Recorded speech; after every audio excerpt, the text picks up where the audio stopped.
So today I'm going to talk to you about the foraging behaviors in squirrels.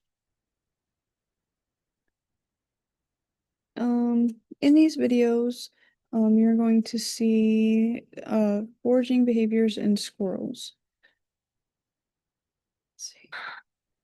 This one, they are sitting on the stump here. This guy is kind of looking through the leaves, foraging if you wish. And he's sitting and eating, and he is foraging. In this video, you see this guy over here still eating, then you have squirrels running towards each other, and you have them kind of foraging through the leaves. And all of the squirrels that I witnessed during this day we're all kind of doing the same thing, looking through the leaves, sitting on the stumps, stuff like that. So then for my analysis and hypothesis, for causation, I said feeding with their backs against a tree could allow them to escape from predators and allow them to eat more, reducing their stress hormone, allowing them to eat more. Um, the paper I read was Ecological and Hormonal Correlates of Anti-Predator Behavior in Adult Building Ground Squirrels by Jill M. Mateo. She talks about how the rise of the stress hormone at the site of a predator affects how and when a squirrel can feed. Development. This could be a behavior that is learned by watching a parent or another squirrel sit. Um, I read Inheritance of Optimal Foraging Behavior in Colombian Ground Squirrels by Marky Ritchie.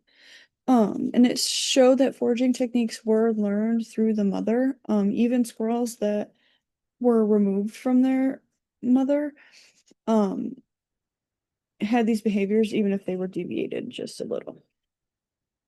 The evolution.